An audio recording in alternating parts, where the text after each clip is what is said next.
నమస్తే చింతా రాజశేఖర్ గారు. నమస్తే అండి. సార్, టీడీపీ జనసేన పొత్తు ఆంధ్రాలో ప్రకటించిన తర్వాత సీట్ల విషయానికి వచ్చేసరికి ఎటువంటి అసంతృప్తులు చాలామంది బయటకు వచ్చే అవకాశం ఉందని చర్చ జరిగింది అప్పుడు. సో దాని ప్రకారమే ఇప్పుడు సీనియర్లు, టీడీపీలో సీనియర్లు చాలామంది సీట్ల విషయంలో వాళ్ళని పొమ్మనకుండా పొగబెడుతున్నారు అన్న అసంతృప్తి ఇప్పుడు బాగా వినిపిస్తున్న పరిస్థితి. కొంతమంది నేతల పేర్లు కూడా బయటకు వస్తున్నాయి. సో ఇప్పుడు ఇలా ఉంటే మొత్తం సీట్ల పంపకాలు ఇవన్నీ అయ్యేసరికి పరిస్థితి ఏ విధంగా ఉండబోతుంది సార్? అంటే డెఫినెట్గా ఇది ఒక పార్టీ కోసము 5 సంవత్సరాలు కష్టపడి తీరా ఎన్నికల ముంగట వచ్చేటప్పటికల్లా మీరు పొత్తు పెట్టుకుంటారంటే చాలామంది ఏ సీట్లు అయితే వాళ్ళు పోటీ చేయట్లేదో అక్కడ ఆశా వాళ్ళందరూ కోల్పోతూ ఉంటారు, అవకాశాలు కోల్పోతూ ఉంటారు. అది వారికి తీరని మనోవేదన కల్పిస్తుంది. ఎందుకంటే వాళ్ళు ఎంతో చిత్తశుద్ధితో పార్టీ కోసం పనిచేసి డబ్బులు ఖర్చు పెట్టి సమయాన్ని వెచ్చించి ఎవరైనా సరే పార్టీ కోసం కష్టపడతానంటే 5 సంవత్సరాలు నేను ఈ క్షేత్రస్థాయిలో ఉన్నానంటే ప్రజల దగ్గరికి వెళ్ళడానికి చాలా సమయం వెచ్చించాలి. ఆ సమయం వెచ్చించి అంతా చేసిన తర్వాత ఆ కష్టం అంతా తీసుకెళ్ళి ఇంకోటికి ఇవ్వాలంటే ఎవరికైనా సరే బాధగానే ఉంటుంది. ఇక్కడ అదొక యాంగిల్. అలాగే సిద్ధాంతపరంగా వ్యతిరేక పార్టీతో, భిన్నంగా ఉన్న పార్టీతో, భిన్న వైఖరి ఉన్న పార్టీతో పెట్టుకోవడం అనేది చాలామందికి ఇష్టం ఉండదు. సో ఆ దిశగా కూడా కొన్ని కారణాలు ఉంటాయి. ఇక్కడ జనసేన పార్టీ తెలుగుదేశం పార్టీ మధ్యలో ఉన్నది ఏంటంటే, జనసేన పార్టీకి తెలుగుదేశం పార్టీకి సిద్ధాంతపరమైన వైరం ఉంది. జనసేన ఓటర్ వాళ్ళకి పొత్తు పెట్టుకోవాలి అనే ఒక సందర్భం వస్తే జనసేన ఓటర్ వైసీపీకి కంపాటబుల్ కానీ టీడీపీకి కంపాటబుల్ కాదు. ఎందుకంటే జనసేన ఓటర్లు ఎక్కువగా కాపు సామాజిక వర్గానికి చెందిన వాళ్ళు కాబట్టి కాపు సామాజిక వర్గాన్ని టీడీపీ అధినాయకులు కమ్మవారు అడుగున అణిచివేస్తూ వచ్చారు. మనం వెనక్కి వెళ్తే పార్టీ పెట్టిన వెంటనే వంగవీటి మోహన్ రంగ గారి మర్డర్ విషయంలో కానివ్వండి, దాసరి నారాయణరావు గారు ఉదయం పేపర్ పెట్టారు. దాని మీద ఈనాడు రామోజీరావు కక్ష కట్టి పార్టీ ఆ పేపర్ అమ్మేసేదాకా వాళ్ళకి పేపర్కి ప్రింటింగ్కి న్యూస్ ప్రింట్ వచ్చేది కాదు, ఆ రోల్స్ రావాలి ప్రింటింగ్. పాత రోజుల్లో పేపర్ అందుబాటులో రానిచ్చేవాళ్ళు కాదు. అన్ని కుట్రలు చేసి చివరాఖరికి విసిగి ఆయన పేపర్ మూసేసేదాకా ఆయన మీద ఆ ఒత్తిడి అలా తీసుకొచ్చారు. అలా ఎప్పుడైనా సరే ఈ కాపు సామాజిక వర్గం మీద కమ్మ వాళ్ళు కుట్రలు చేశారే తప్ప రెడ్డి సామాజిక వర్గం వాళ్ళు పెద్దగా చేయలేదు. ఉదాహరణకి నందమూరి బాలకృష్ణ ఏమంటారంటే, ఒక లేపాక్షిలో ఏదో ఫెస్టివల్ జరుగుతుంటే చిరంజీవిని ఆహ్వానించలేదా అంటే, నా పక్కన నుంచోటానికి అర్హత ఉండాలి అన్నారు. అలాగే ఒక ఫంక్షన్లో చంద్రబాబు నాయుడు బాలకృష్ణ పక్కన కూర్చుంటే చిరంజీవిని పక్కన నుంచోబెట్టారు. ఈ కుల అహంకారం ప్రదర్శించడంలో వీళ్ళు చాలా అగ్రెసివ్గా ప్రదర్శిస్తారు. ఒక ఏదో ఫంక్షన్లో ఒక వ్యక్తి మాట్లాడుతూ, చిరంజీవి రాజకీయాల్లో ఎందుకు ఓడిపోయారంటే అతని బాడీలో కమ్మ బ్లడ్ లేదు అని చెప్పాడు. కమ్మవారి బ్లడ్ క్రమశిక్షణతో బ్లడ్ సెల్స్ ప్రయాణిస్తుంటే ఇతర కులాల్లో అస్తవ్యస్తంగా ప్రయాణిస్తాయంట. ఇవన్నీ చెప్తే ఆ వేదిక మీద కూర్చున్న కమ్మ వాళ్ళందరూ నవ్వుతున్నారు, ముసి నవ్వులు నవ్వి ఆస్వాదిస్తున్నారు దాన్ని. ఎవరూ లేచి ఈ రోజుల్లో ఈ కుల వివక్ష ఏంటి, ఇదేంటి నాన్ సెన్స్ అని అతన్ని ఖండించి ఉంటే సరైన సంకేతం వెళ్ళేది, దాన్ని ఆస్వాదించారు. అలాగే బాలకృష్ణ చిరంజీవి రాజకీయాలకి పనికిరాడు, మా బ్లడ్ వేరు మా బ్రీడ్ వేరు అని, అంటే కమ్మ వాళ్ళమే మేము రాజ్యాధికారానికి అర్హులము, చిరంజీవికి అర్హత లేదు అని చెప్పారు. అలాగే పవన్ కళ్యాణ్ పక్కన ఉండేవాళ్ళు అలగా జనం సంకరజాతి జనం అన్నారు. అంటే కాపు సామాజిక వర్గాన్ని అలగా జనం సంకరజాతి జనం అన్నారు. ఇటువంటి స్టేట్మెంట్స్ జగన్మోహన్ రెడ్డి గారు కానీ, మరే ఇతర వైఎస్ రాజశేఖర్ రెడ్డి కానీ, మరే ఇతర రెడ్డి నాయకులు అయినా సరే ఇటువంటి స్టేట్మెంట్స్ ఇవ్వలేదు, ఈరోజు వరకు ఇవ్వలేదు. అలాగే హత్యలు చేయించడంలో కానివ్వండి, లేకపోతే ఇది చేయించడంలో కానివ్వండి, కుట్రలు పనడంలో వాళ్ళు కానీ కమ్మవారిలాగా లేదు. రెడ్డి వాళ్ళు డైరెక్ట్ ఫేస్ టు ఫేసే ఢీకొన్నారు. ఎప్పుడైనా సరే ఒకవేళ చిరంజీవిని రాజకీయాల్లో ఢీకొనాల్సి వచ్చినప్పుడు రాజశేఖర్ రెడ్డి ఫేస్ టు ఫేసే ఢీకొన్నారే తప్ప వెనక నుంచి వెన్నుపోట్లు ఏమీ చేయలేదు. సో ఇటువంటివి చూస్తే ఖచ్చితంగా ఇవన్నీ గమనించిన కాపు సామాజిక వర్గం వారికి ఒకవేళ పోతే అనివార్యమైతే అది వైసీపీతో ఉండడానికి వాళ్ళు ఇష్టపడతారే తప్ప టీడీపీతో ఉండడానికి వాళ్ళు కంపాటబుల్ కాదు. కెమిస్ట్రీ వర్కౌట్ కాదు.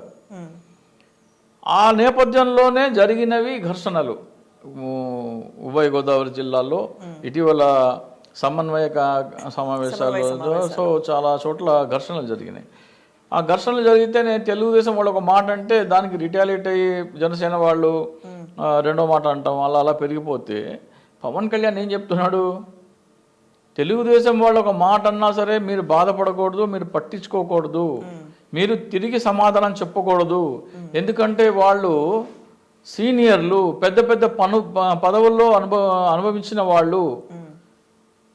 ఒకవేళ మీరు అలా తెలుగుదేశం వాళ్ళకి మీరు ఎదురు సమాధానం చెప్తే వైసీపీ కోవట్టుగా భావిస్తాను అంటున్నాడు పవన్ కళ్యాణ్. నువ్వేమో పార్టీ పేరు జనసేన అని పెట్టావు, సేన. నీ కార్యకర్తలేమో జన సైనికులు అంటున్నావు. సైనికులు వాళ్ళ కాళ్ళు చేతులు కట్టేసి నోటికి ప్లాస్టర్ వేసి యుద్ధం చేయమంటున్నావు. నీ సైనికుల మనోస్థైర్యం నువ్వే దెబ్బతీస్తున్నావు. వీళ్ళని సైనికులు అన్నారు, నువ్వు సైనికులని పేరు పెట్టి వాళ్ళని నపుంసకులను చేసావు. సో అటువంటి పదం చెప్తున్నారు మీరు.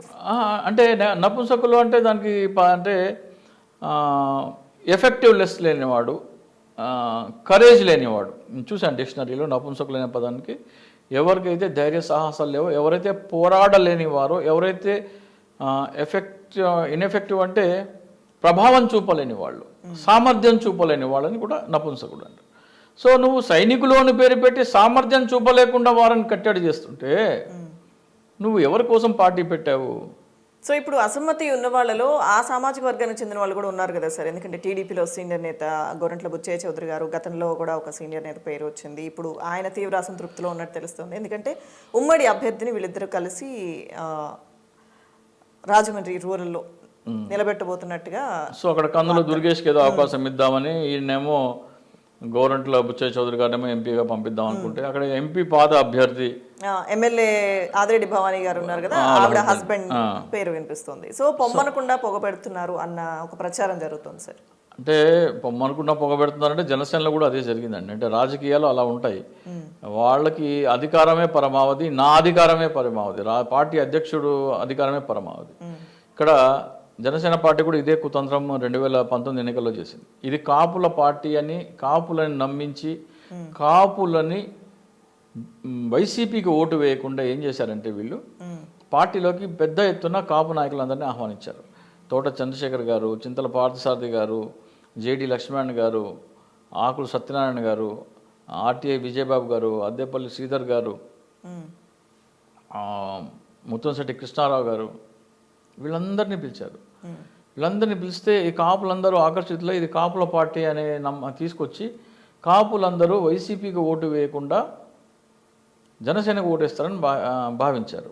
ఆ పాచిక పారలేదు, జనసేన ఓడిపోయింది. సో వచ్చే ఎన్నిక ఏం చేయాలి, కాపులందరూ టీడీపీ కొట్టేయాలి. కాపులందరూ టీడీపీ ఉంటే ఈ నాయకులందరూ జనసేనలో ఉంటే ఏమవుతుంది, ఈ జేడి లక్ష్మణ్ గారు కానీ, తోట చంద్రశేఖర్ గారు కానీ, అదే వీళ్ళందరూ ఆర్ఎంఆర్ గారు, అద్దేపల్లి శ్రీధర్ గారు, విజయబాబు గారు, వీళ్ళందరూ జనసేన పార్టీలో ఉంటే వీళ్ళందరూ టీడీపీతో పొత్తుని వ్యతిరేకిస్తారు. కాబట్టి పొమ్మాక పొగబెట్టారు వాళ్ళని. ఇప్పుడు జేడి లక్ష్మణ్ గారు కొన్ని కార్యక్రమాలు చేశారండి. జనసేన పార్టీ బలోపేతానికి చేశారు ఆయన.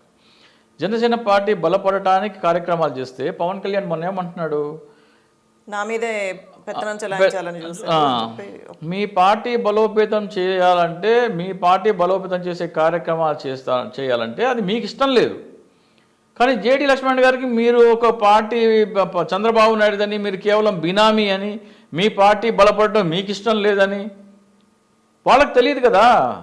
వాళ్ళేమో ఆహ్వానించారేమో, నిజమైన నిజాయితీతో రాజకీయాలు చేస్తున్నారేమో, ఇది ఒక బి పార్టీ కాదేమో అనుకున్నారు వాళ్ళు. వాళ్ళందరూ స్వచ్ఛందంగా వచ్చి మన పార్టీ అని ఓన్ చేసుకొని నా పార్టీ కోసం ఆయన కష్టపడుతుంటే వీళ్ళందరూ ఇంట్లో కూర్చున్నారు. పవన్ కళ్యాణ్ ఇంట్లో కూర్చున్నాడు, అందరూ ఇంట్లో కూర్చుంటే జేడి లక్ష్మణ్ గారు ఎన్నికల మరుసటి రోజు నుంచి ఫలితాలు రాకముందు నుంచి ఆయన పనులు మొదలుపెట్టేసి కార్యక్రమాలు చేస్తుంటే అది నా మీద పెత్తనం చెలాయిస్తున్నారనే భావన పవన్ కళ్యాణ్కి ఎందుకు కలిగింది? పవన్ కళ్యాణ్ పార్టీని బలహీనంగా ఉంచాలనుకున్నాడు. జేడి లక్ష్మణ గారు పార్టీని బలపరచాలనుకున్నారు. బలపరచాలని ఎందుకు అనుకున్నారు? ఈ టీం బి అని తెలియదు కదా, బినామీ పార్టీ అని తెలియదు కదా. పార్టీని బలోపేతం చేద్దాం అనుకుంటున్నారు. నిజమైన ఉద్దేశం ఏంటి? పార్టీని బలహీనంగా ఉంచాలి. కాబట్టి పవన్ కళ్యాణ్కి నేనేమో పార్టీని బలహీనంగా ఉంచాలనుకుంటే ఈనేంటి పార్టీని బలోపేతం చేస్తున్నాడు అనే భావన వచ్చింది. కాబట్టి నా మీద పెత్తనం చెలాయిస్తున్నాడు అనే భావన కలిగింది పవన్ కళ్యాణ్కి. వాస్తవానికి పార్టీ నిజంగా పవన్ కళ్యాణ్ అయితే జేడి లక్ష్మణ్ గారు మీరు అద్భుతంగా పనిచేస్తున్నారు, అందరూ ఆయన్ని ఫాలో అవ్వండి అని చెప్పాలి. కానీ పార్టీ బలపడటం పవన్ కళ్యాణ్కి ఇష్టం లేదు. ఎందుకంటే పార్టీ బలహీనంగా ఉండటం కోసమే స్థాపించబడిన పార్టీ జనసేన. జనసేన అధికారం కోసమో పార్టీ బలపడడం కోసమో బలమైన నాయకుల్ని తయారు చేయడం కోసమో కాదు. ఓట్లు కాపు ఓట్లు తెలుగుదేశానికి అనుకూలంగా లేదా వైసీపీకి వ్యతిరేకంగా మలచడం కోసమే స్థాపించబడిన పార్టీ. ఇప్పుడు తెలంగాణ ఫలితాల తర్వాత ఆయనకి జనసేన ప్రభావం ఏంటనేది తెలిసిపోయింది. సో టీడీపీ పొత్తు ఉన్న ఏపీలో ఆయన మొదట కొన్ని స్థానాలు అనుకున్నా కానీ ఇప్పుడు అన్ని స్థానాలు నాకు ఇన్ని కావాలి అని అడిగే పరిస్థితి కూడా లేదు అని అంటున్నారు. నిజమేనా? ఇది తెలుగుదేశం అనేది వ్యూహాత్మకంగా ఇక్కడ బాగా డిపాజిట్లు వచ్చినా ఒక 7 చోట్ల డిపాజిట్ వచ్చినా కానీ అక్కడ సీట్లు ఎక్కువ అడుగుతారని చెప్పి వ్యూహాత్మకంగా ఇక్కడ ఓట్లు ఓడించారు. దాంట్లో డౌటే లేదు. ఇక్కడ బలం చూపిస్తే అక్కడ సీట్లు ఎక్కువ అడుగుతారు కాబట్టి ఇక్కడ తగ్గించారు. ఇది చంద్రబాబు నాయుడు స్వతహాగా వెన్నతో పెట్టిన విద్య. కుట్ర అనేది చంద్రబాబు నాయుడు డిఎన్ఏ అది. సో ఆయన ఏం చేశారు, ఇక్కడ ఓట్లు ఎక్కువ వస్తే కనీసం కుక్కట్పల్లిలో 70-80 వేల ఓట్లు వచ్చేస్తే అక్కడ 25 సీట్లు 20 సీట్లు ఇద్దాం అనుకుంటే 50 సీట్లకి డిమాండ్ వెళ్తుంది కాబట్టి ఇక్కడ దొక్కి పెట్టారు. రేపు పొద్దున పోటీ చేసే సీట్లలో కూడా గోరంట్ల బుచ్చయ్య చౌదరి సపోజ్ కన్నడదుర్కి టికెట్ ఇచ్చినా కానీ బుచ్చయ్య చౌదరి గారు ఇండిపెండెంట్గా నిలబడతారు. చంద్రబాబు నాయుడు గారు ఏంటంటే అంటే ఏం చేయనండి అని చెప్పినా మాట ఇంటలేదంటారు. ఉద్దేశం ఏంటి? కర్నూలు దుర్గేష్ని ఓడించాలి. ఇప్పుడు అసెంబ్లీ ఉంటుందండి. అసెంబ్లీలో లోకేష్ గారు ప్రసంగిస్తారు. ఒకవేళ అంటే మనం అనుకుందాం హైపోథెటికల్గా తెలుగుదేశం ప్రభుత్వం ఏర్పడింది, లోకేష్ గారు ముఖ్యమంత్రి అయ్యారు, పవన్ కళ్యాణ్ గారు హోమ్ మినిస్టర్ అయ్యారు అనుకుందాం. కాసేపు బ్రహ్మల్లో బతుకుతాం మనం కూడా పవన్ కళ్యాణ్ లాగా. లోకేష్ ఒక అరగంట ప్రసంగం చేశారండి అసెంబ్లీలో. పవన్ కళ్యాణ్ 5 నిమిషాలు మాట్లాడారు. బయటకు వచ్చిన తర్వాత ఈ 30 నిమిషాలు ఈ 5 నిమిషాల ముందు నిలబడలేదు. పబ్లిక్ దాన్నే ఇష్టపడతారు. అప్పుడు ఏమవుతుంది? లోకేష్ స్టేచర్ పడిపోతుంది, పవన్ కళ్యాణ్ స్టేచర్ పెరుగుతుంది. తెలిసి చంద్రబాబు నాయుడు పవన్ కళ్యాణ్ని అసెంబ్లీలో లోకేష్ మీద పై చేయి సాధించనిస్తాడా? అవకాశం లేదు. అప్పుడేం చెప్తాడు పవన్ కళ్యాణ్ ఎన్నికల్లో? అదంతా వద్దండి, కట్టకలు చెప్తాడు అప్పుడు పవన్ కళ్యాణ్కి. లోకేష్ ముఖ్యమంత్రి అయితే నువ్వు నీకంటే చిన్నవాడైన లోకేష్ని సార్ అనాలి. కాబట్టి అది బాగోదు చూడటానికి, మీ అభిమానులకి బాగోదు, నీకు బాగోదు. ఒకే అసెంబ్లీలో ఉన్న తర్వాత సార్ అనక తప్పదు. కాబట్టి నువ్వు దయచేసి పార్లమెంట్కి పోటీ చేయి. అప్పుడు నువ్వు లోకేష్ ఏమో అసెంబ్లీలో ఉంటాడు, నువ్వేమో పార్లమెంట్లో ఉంటావు. లోకేష్ని సారా అనాల్సిన ఆగత్యం నీకు ఏర్పడదు కాబట్టి నువ్వు పార్లమెంట్కి పోటీ చేయి అంటాడు. ఏదో ఒకటి చెప్పి అక్కడ పార్లమెంట్ పంపించి. సో ఇది పవన్ తెలుసుకోలేకపోతున్నారంటారు. పవన్ పార్టీ అయితేగా. ఓకే, మీరు చెప్తున్నట్టు ఇప్పుడు బినామీ పార్టీ అక్కడ ఏం చెప్తే. సార్ అయితే తెలంగాణ ఎన్నికల ఫలితాల తర్వాత పవన్ క్రేజ్ తగ్గిపోయింది, వాల్యూ పడిపోయింది అన్న విషయం ప్రజలందరికీ అర్థమైపోయింది. సో అందుకే నిన్న వైజాగ్లో సభకి కూడా తండోపతండాలుగా ఎప్పుడు వచ్చే అభిమానులు వాళ్ళ కేరింతలు చూస్తుంటాం, వాళ్ళు కూడా రాని పరిస్థితి అని ఒక ప్రచారం జరుగుతుంది. సార్ నిజంగానే ఆయన వాల్యూ పడిపోయిందా? క్రేజ్ అనేది తగ్గిపోయిందా? అంటే పవన్ కళ్యాణ్ ఏమంటారంటే, మీరు నన్ను గెలిపించలేదు, మీరు నాకు ఓట్లే లేదు, మీరు కనీసం నాకు ఒక ఎంపీ ఇచ్చింటే నేను క్యాప్టివ్ మైండ్స్ తీసుకొచ్చేవాడిని అని చెప్తున్నాను. నిన్న నాకు ఒక 10 మంది ఎమ్మెల్యేలు ఇచ్చింటే నా బలం ఏంటో నేను చూపించేవాడిని అంటారు. పవన్ కళ్యాణ్ ఒక వర్డ్ బాగా వాడుతుంటారు, బలంగా బలంగా బలంగా. నేను పవన్ కళ్యాణ్ గారికి ఒక ఛాలెంజ్ చేస్తున్నా, ఈ బలంగా అనే పదం లేకుండా ఒక అరగంట ప్రసంగం బలంగా అనే పదం వాడకుండా చేయగలరా? సో అయితే ఈయన చేసేవన్న తాత్విక పనులు. ఇప్పుడేమంటాడు, జన సైనికులు ఎవరైనా సరే తెలుగుదేశాన్ని విమర్శిస్తే వాళ్ళని వైసీపీ కోవట్టుగా పరిగణిస్తా అన్నాడు. ఆ ప్రసంగం విన్న తర్వాత ఓహో తెలుగుదేశం ఏం చేసినా జన సైనికులు పడి ఉండాలా, వాళ్ళ కాళ్ళ కింద చెప్పులాగా పడి ఉండాలా అని ఆత్మాభిమానం ఉన్న జనసేన ఓటరు పవన్ కళ్యాణ్కి ఓటేయడు. ఇటువంటి తలతిక్క పనులు, తలతిక్క మాటలు, తలతిక్క నిర్ణయాలు తీసుకుంటాడు. ఉదాహరణకి భారతీయ జనతా పార్టీ ఆంధ్రప్రదేశ్కి ప్రత్యేక హోదా ఇస్తానని ఇవ్వలేదని, అంటే ఆంధ్రప్రదేశ్కి ఉపాధి కల్పించడం కోసం ఇచ్చిన ఒక వెసులుబాటు ప్రత్యేక హోదా. ఆ ఇవ్వనందువల్ల ఇక్కడ ఆంధ్రప్రదేశ్లో పరిశ్రమల ఏర్పాటు జరగట్లేదు కాబట్టి యువతకి ఉపాధి జరగట్లేదు. ఈయనేమో శ్రీకాకుళం ఉత్తరాంధ్ర వాళ్ళు వలసపోతున్నారంటారు. ప్రత్యేక హోదా ఇచ్చింటే వాళ్ళు ఎందుకు వలసపోతారు? ఇక్కడ ఫ్యాక్టరీలు వచ్చాయి. సరే, ప్రజలందరికీ అర్థమయ్యి భారతీయ జనతా పార్టీ మీద కోపంతో ఏం చేశారు, దేశవ్యాప్తంగా 303 సీట్లు గెలుచుకున్న పార్టీని చెళ్ళు అనేటట్టు 0.83% ఓటుతో ఆంధ్రప్రదేశ్ నుంచి వెలివేశారు పార్టీని.